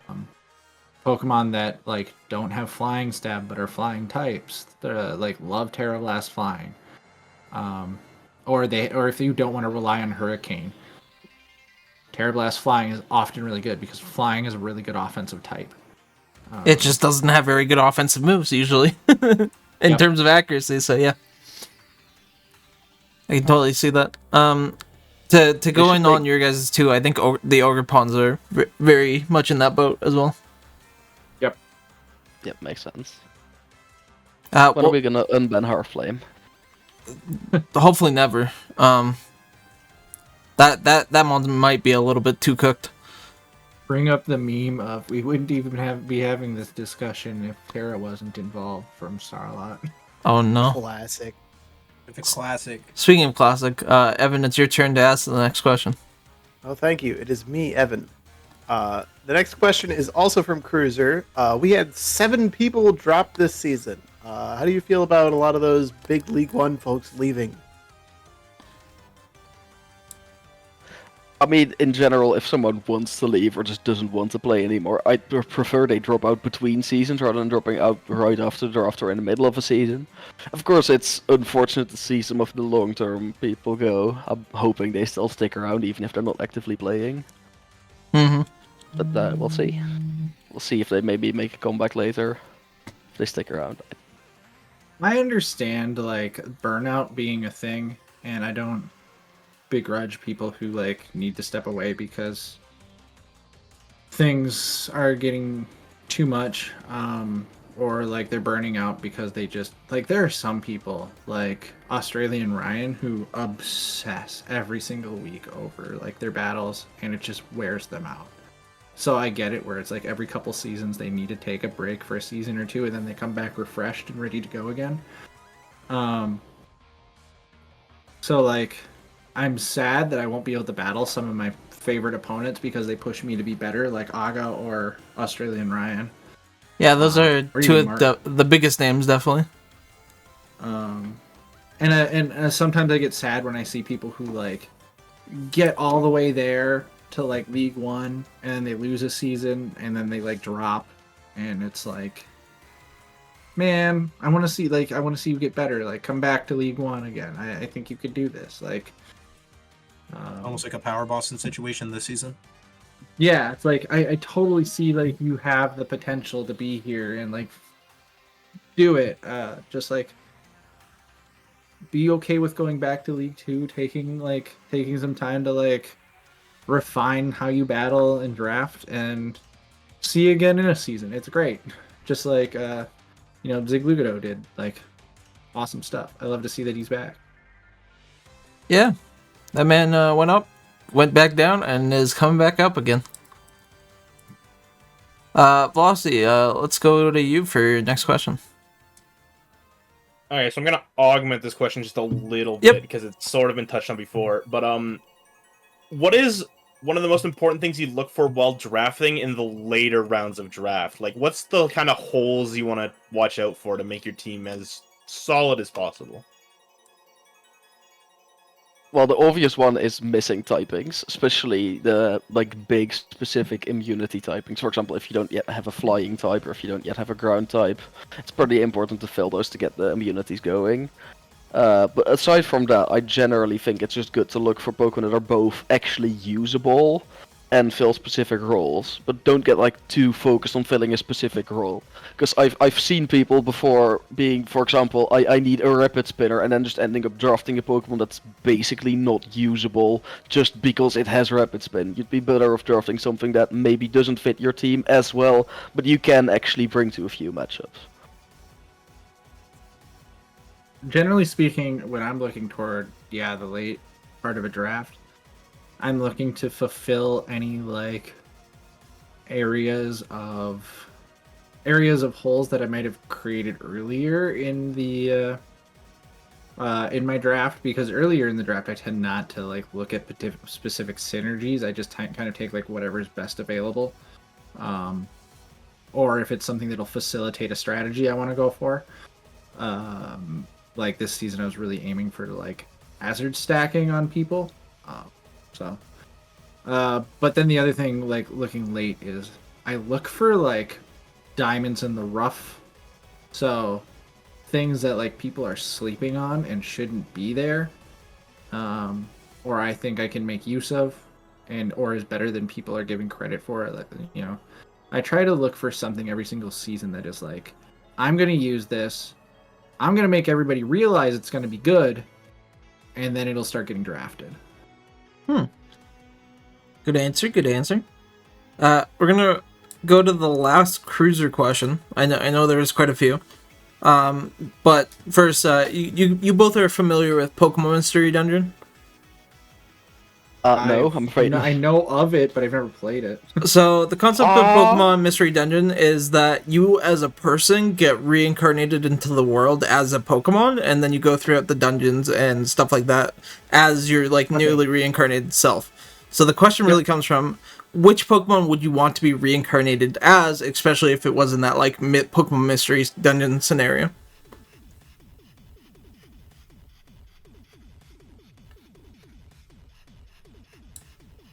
Gotta throw out another Ludicolo, probably. That seems to be working. I'm starting to think this guy likes Ludicolo a little bit. I'm gonna say Lombre be straight vibing. I do believe Lombre was actually a choice in one of the games as a companion. So Yeah, I haven't It's played normally the a game or mainstay even in seen town. the game, so I don't know what specific skills would help or which Pokemon to choose based on that. So I mean, they basically get the same stuff they get from the normal games. yeah, it's good. You're kind of like from the normal games, except it's more of a turn-based kind of a thing. It's a dungeon let's- explorer. Yeah, I Let's guess. go Magnemite. It'd be totally cool to float around as a little magnet dude. Hell yeah. And I have room to evolve. Alright, Velocity. Next question. All right, so my penultimate question: Oh. who other than yourselves do you think is the most likely to have a pop-off season next season, or in the next couple? Luke up definitely. He showed up big in his first few seasons here, and then the last few seasons. I wouldn't say he's been doing bad at all, but he hasn't been doing as well as before. I definitely think if he just ends up with the right team for him, he can easily sweep an entire season. Maybe if at pick 1 he picks Zamazenta over Great Tusk, he would have had a better season. Might have helped. Might have helped. How about you, Kate? There's a couple people. Also think of League 2 or League 3 if... You can mention multiple people if you want. If you think Yeah. there are going to be a couple that just explode in the next couple seasons, by all means. Okay, I'm gonna say if I'm sticking to League 1, I think Rex and Zigludo are ready to show up, and I think Zigludo's coming back with some pride on the line, and I think Rex has been quietly pretty awesome. Yep, That's that's a good way of putting it. and so I'm waiting for them. Other than that, I'm expecting. Well, I shouldn't say I'm expecting, but I see a lot of potential in Cutie or Carly. She has been very dedicated to learning Pokemon since joining, and I could see. I see a huge level of potential there to pop off if all of that learning, all of that training, I guess you would say, really starts to come together. Like video game. Like video game. All right, you people that got named, you heard them. You got to pop off now. Everybody that got called out, that's pressure. Oh, and Joey's Quite back. bad. Joey always pops off. You got to Joey! win I'd now. also- Joey, we love Joey. That's what I'd also like to add to the list. I'm quite interested to see how Sean does, because I know he's never played in a singles draft before, but he's been very solid in the VGC draft for the past few seasons. So I'm interested in seeing how well his skill transfers over to singles. If it transfers over well, I could definitely see him climbing through the leagues in the next few seasons. I mean, if you're any indicator, it's definitely possible that the skill does transfer over. We'll see. We'll see. Evan, last question from you. Yeah, I'm actually breaking the script here because I was on shit. vacation, aka trapped in the closet, and didn't think of any questions to submit. So this is going to be the one question legitimately submitted from me. Much like Komodo, which is an R1 Mon stuck as an R5 fraud, what other R5 Mon do you think is worthy of the round 1 treatment? Okay. Damn, why didn't I think of this question? You did. I think I could see a cake answer from his own team. Yeah, I'm gonna say Quack Waffle. We're going all in, baby. All in, baby. People have been sleeping on Quack Waffle for too long, man. It was like it came in real hot, and then people cooled off and cooled off and cooled off on it, and I'm like, no, man, this mon's awesome. You just gotta stop being dumb with it. Waffle is pretty good answer, to be honest. It's very underrated in most leagues. Something else which is, let me see, I think it was in round 5. So yeah, Walking Wake went round 5 in League 1 at least, which is kind of crazy to me. Because even when you're not using it as a Sun guy, it's just so strong. I barely use it at all, to be fair. But that's a me issue. That's a me issue. We'll go past that. All right, It's everyone, definitely if you- something I might look into drafting next season if it stays around that long again, so we'll see. Firetr's last question. What was your favorite set that you brought to a match? Did it actually get used, or did you not get a chance to show it off? If you want to leak some sets. Or a set each. I mean, I drop my sets every single week, so there's nothing to leak. Yep. I think I also dropped all of my base. I don't think Let I me go brought through that my much sets cool here. stuff, unfortunately, this season. I guess Fast Life Orb Hyperior was quite a good one in the semi-finals. That actually did put in quite a lot of work as well. Yeah, that Life Orb was actually Probably sick. the coolest thing I wrote. As a side thing, while Kick is thinking, SJ, do you think Life Orb is like slept on a little bit too much? I don't know. Overall, I don't like the item much. You don't like that of Like, yourself? it helps in specific... I prefer Expert Belt in most cases, when that gets the same rolls you need. That's There's just fair. certain situations where it Oh, doesn't, okay, no. obviously. But Yeah, I think dude. Expert Belt or Band is usually better. I had a couple really funny sets this season that I liked, but I'll go out with I had a loaded dice Garganical with Rock Blast that I thought was gonna be awesome, and then it got crit and died, and I was like, oh. Oh. Oh no. Oh wait, it got knocked off too. So it got like knocked off, and then like the Rock Blast wasn't there anymore, and it was like, and then it crit and died, and I was like, oh, this is so sad. That is very sad. But I was real hype. I was like, this is gonna be hilarious. They'll never see it coming. Evan, you want to ask that last question from Iva? I would love to. Which Pokemon from your roster would you take out for dinner? Huh. Very insightful question. I know you're going to need to think about it a bit. See, there's one answer here which would probably feel illegal for me to give, so I will avoid just- giving that one. Give A it. meme. You gotta give whatever answer you want to give. Well, the first like one I that came owe to mind was Quacklevolt. unfortunately Vaporeon here, but I mean, hey, if we're talking about like a stacked team for this question, if you want to be that way, I got Meowscarada, I got Blaziken, I got Vaporeon. I'm set. I feel like I owe Quacklevolt dinner for carrying me through playoffs. Good answer. Good answer.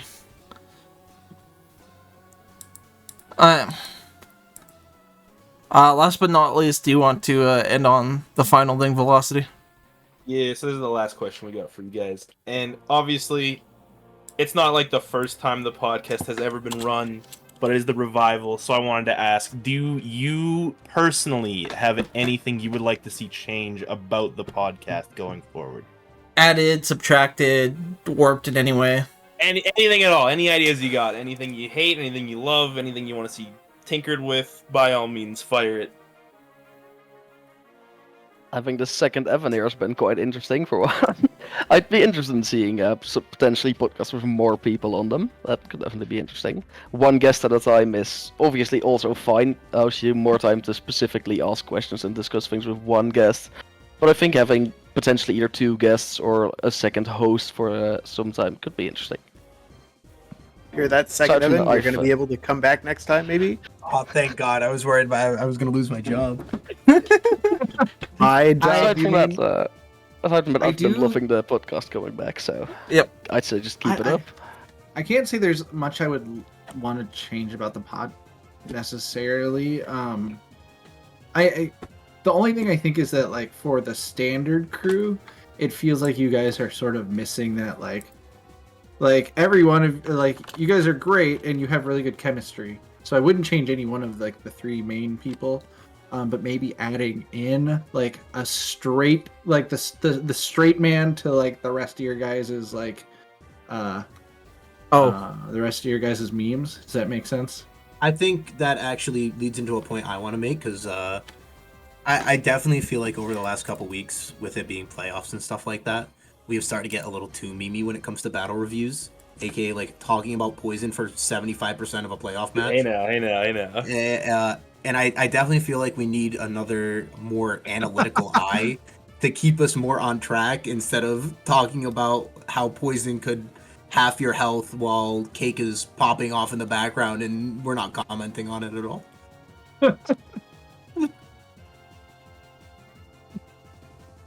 Like I said, it's not so much like I mean, like I said, I love the general like pod, but yeah, just someone to keep you guys like a little on rails. Yeah, I tried to do that, on but the podcast. Art, that's supposed to be you. yeah. We did talk about that at the start of the Thought season. That Artsy is was the supposed to be memer. art.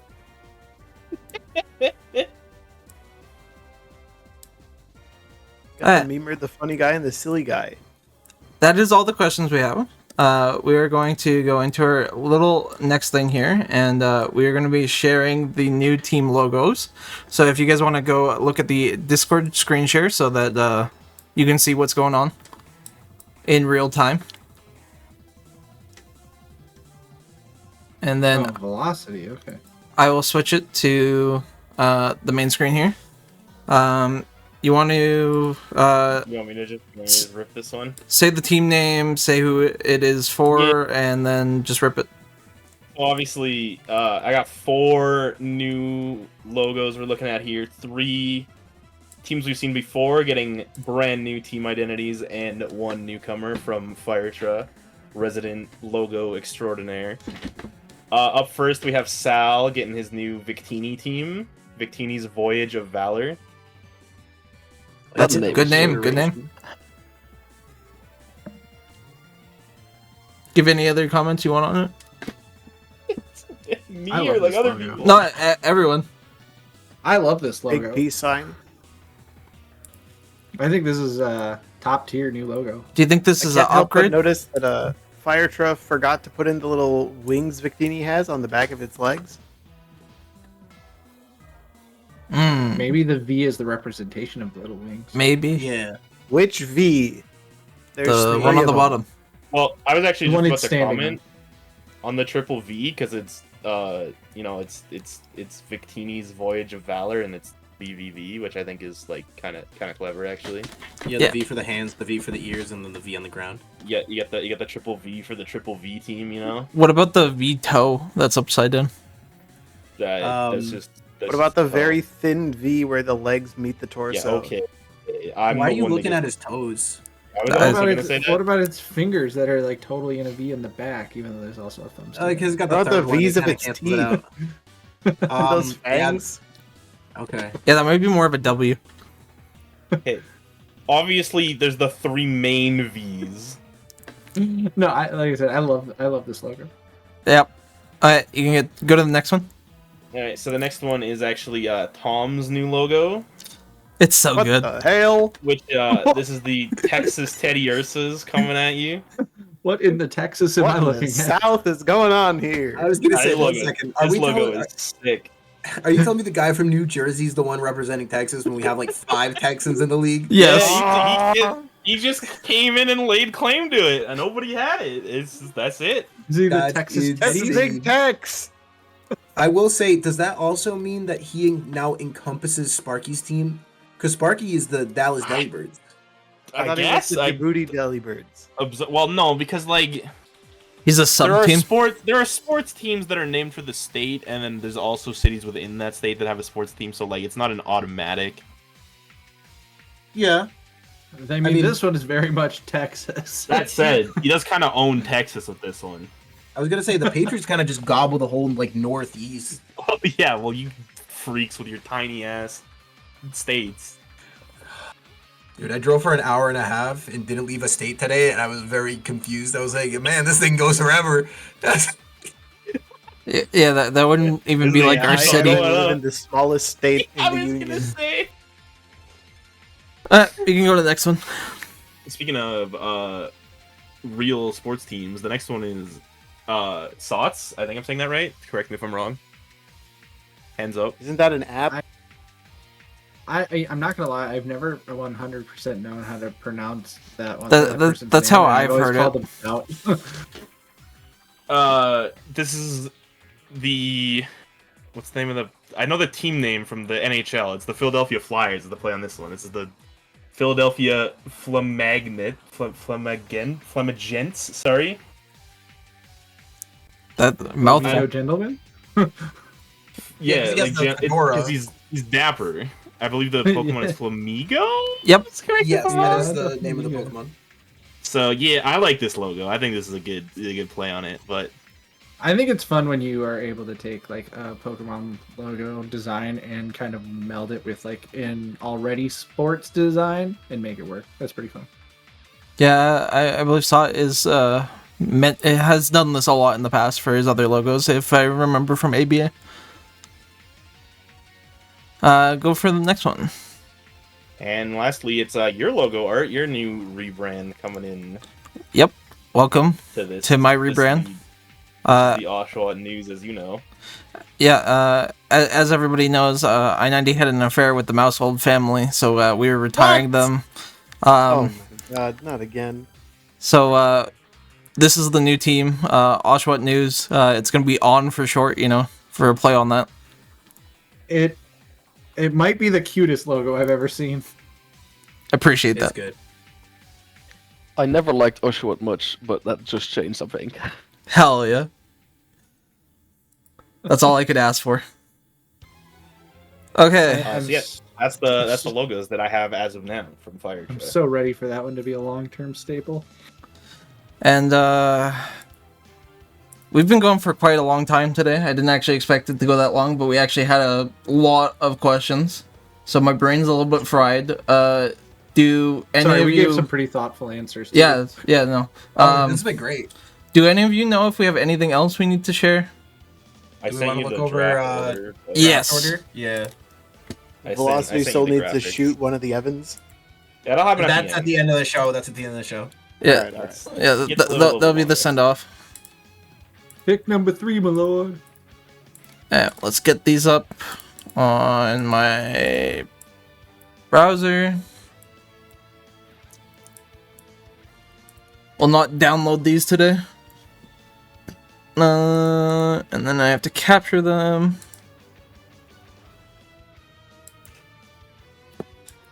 Yeah, don't accidentally give away any info. Yeah. It's your social security number, just make sure it doesn't leak. Yeah, just leave it on screen real quick. Yeah, it's like 222-111-333. Oh shit, that's lucky. Is it still a social security number up there? Is it the It's a exact same social thing? insurance number, I think is what they call it. It's See, like I knew you had an I in It's there sin? somewhere. it's SIN. Yeah, we have a SIN. You guys have number. sin? So Yeah. for these, for you guys, you'll have to just take a look on stream. That will be the best way to look at them. Unfortunately, some of these do not have the logos in yet. Either they weren't given to Velocity, or they just didn't have a logo.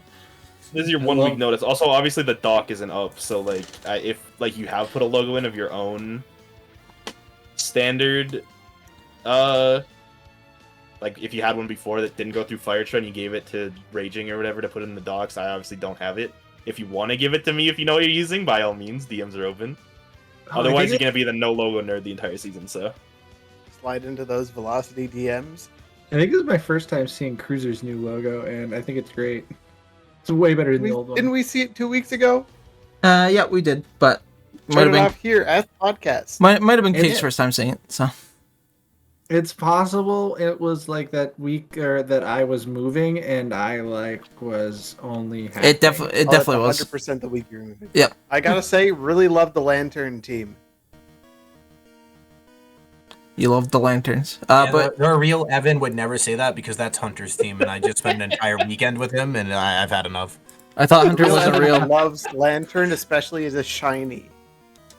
You're absolutely right with Hunter not being real. We've had an ongoing bit this week that he is actually AI generated, so I'm glad Just that move you this mentioned over. that.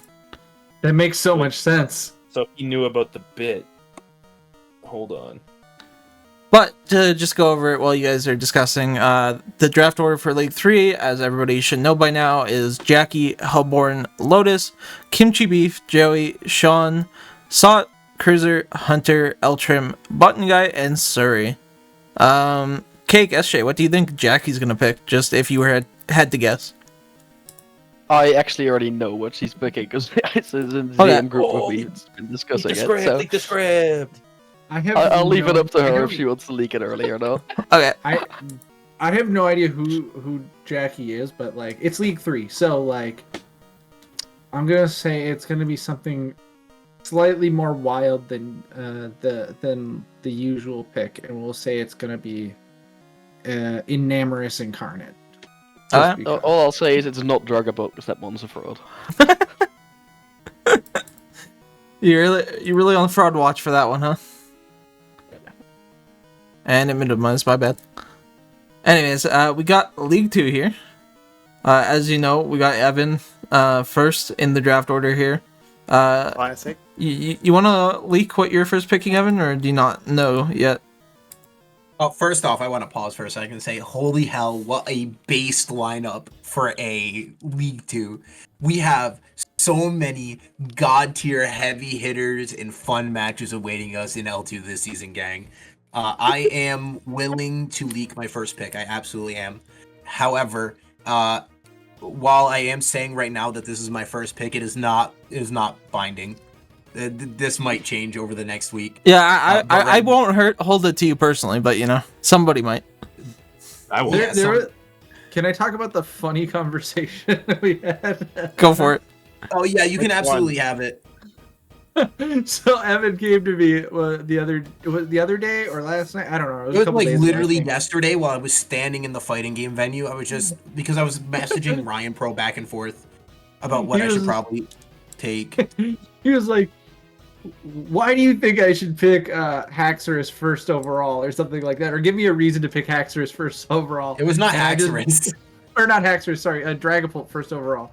And I would just like dropped a couple replays from this last season to him, and he was like, "Understood." Yep. Yeah, so I had a brief conversation with Ryan Pro because realistically this season I really wanted it might come back to me, so I don't want to say the mon I really want to use, but I don't think it synergizes very well with Dragapult. So like I'm kind of tentative on it at best, and it would have to be like a full 22 pick wheel, and I just really don't think that this mon in particular will make it all the way back through round 2. But I am tentatively sitting on like the Dragapult fence just because I've never used it before. It's obviously like a draft mainstay. I've never been pick 1 before either, so this is You gotta My pop first your time on a Dragapult junior big. usage at some point. yeah, exactly. I gotta take my lumps. You know, it's kind of like a hazing process. You gotta pick Dragapult. Everybody's gotta have that Dragapult season, you know. Yeah.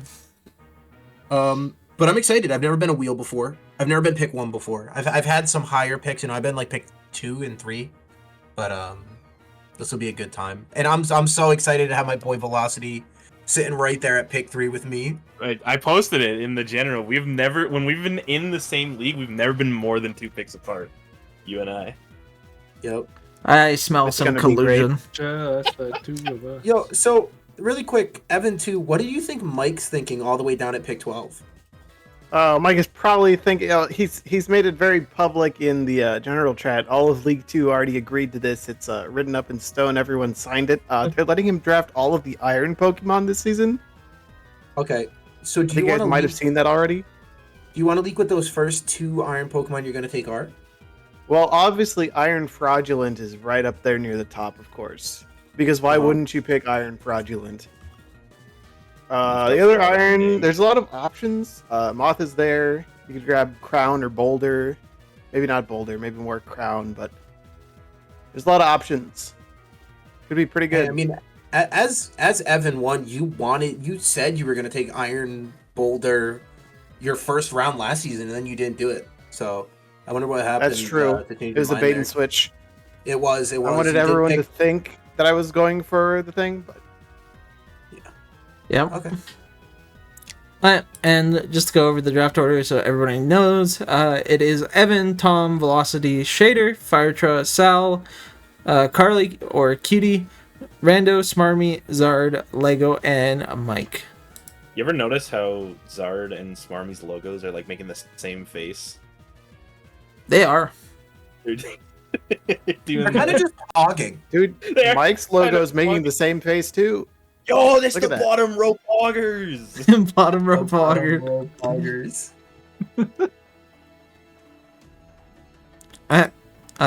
Last but not least, League One.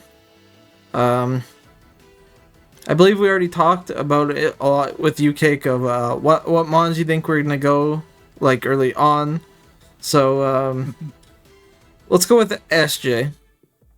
What are you hoping drops farther than it normally does?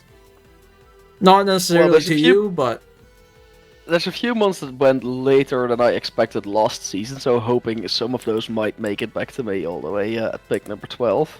There's a few that I still doubt I'm getting, so I'm fine with leaking those. I'd like to try either Valiant or Goldengo this season, but I doubt either of those makes it all the way back to me. I'm hoping for one of those two. My other picks I would be happy with. I will refrain from leaking to avoid drawing attention to them, just in case any of them actually do manage to make it all the way to me. yep, that's fair. I will admit that if one of those two, at least one of those two, if they make it to me, I'm taking it. Fair enough. I'm not expecting them to make it all the way to. I'd expect the top picks to be your standard, like Valiant, Great Tusk, Bolt, probably all up there. So I'm hoping some of the other ones that I'm looking for manage to slip under the radar a bit. You can always get that Glyce score. And no, thank Oh yeah, you. that classic R1 glide score. Love to see it be. I'll love to buy many. Gliscor is almost as much of a fraud as Dragapult, so no thanks. And anyone can answer this, but what do you think Raging's gonna first pick? Dragapult. You think it's gonna be Dragapult? Probably, yeah. I think he's I think already it's gonna started be talking Great about it. Tusk. You're on a Great Tusk train? I do. I think it's a pretty solid Pokemon. I don't know. I honestly this season have been really struggling to even think of like what's R1able. You know, I kind of agree. It's kind of fucked up. Because like Yeah, we I've have gotta to figure out what my Dragapult, Run Iron is. Man. Like, do we really still feel like Ogerpon Wellspring is an R1 Mon? Yeah. Yes. Yeah, Uh, like a the later people R1 Mon. I've been talking to enough people that they think it is, so Okay. I think it's one of those mons you'd take from like pick 5 to 10, somewhere in there. That feels fair, you know. You have your Masqueradas, your Golden Go, your Darkrai. But after that, like you're gonna get chased Landorus out of, is in there.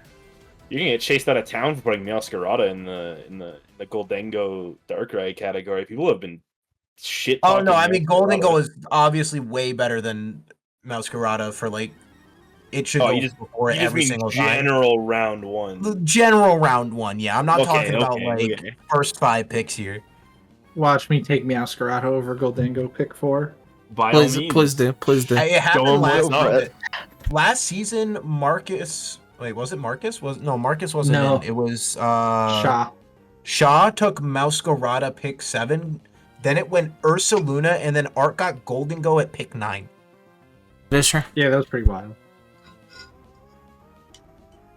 But just to go over the order, it is Raging, Ryan Pro, Rex, Cake, me, I-90, Starlot, Zigludo, Armin, Lukub, Ifo, and SJ.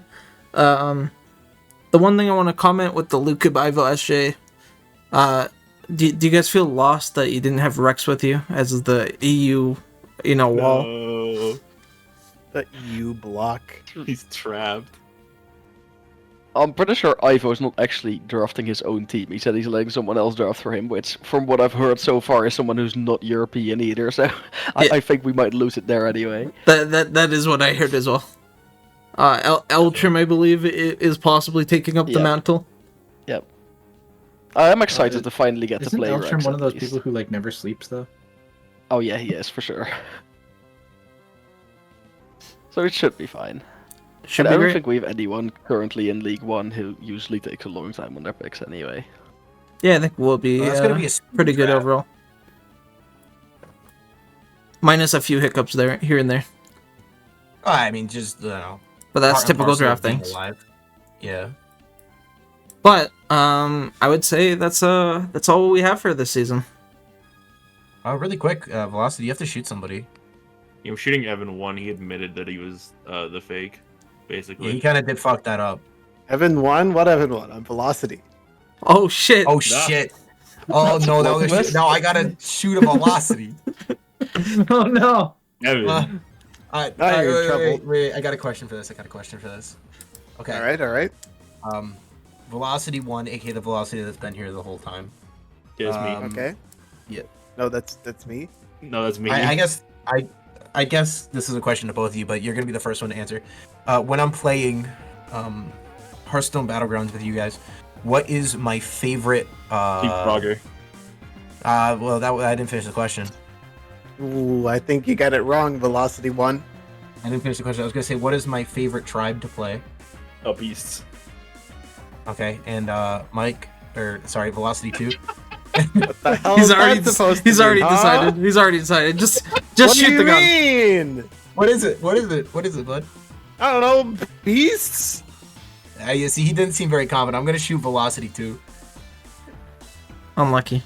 You Well, wouldn't He shoot morphs into yourself, arts. would Yeah, you? I don't know what we're gonna ask. Well, we'll Got see it. you guys next season for another round of the podcast. Yeah, the answer is Quillbore. They both got it wrong. Yeah. Yeah, see, there you go. can't Carly believe got it. it right. All right. Well, I've been Deeth Mask. Hello, everyone. It was me, Mike, all along. Oh my You god. keep changing that. Were you just like in talks with Art the whole time? No, so It's a Cake. trade secret. Yeah, it's a program Trade that I secret, don't tell run that you can switch yourself, but I have to give it to you. Now he knows the secret. But like I said, we'll see you guys again next season. We will not be having a podcast next week as the draft will have just started, but the following week we should have you with the draft recap, hopefully with Tom back, since we got the Tom stats.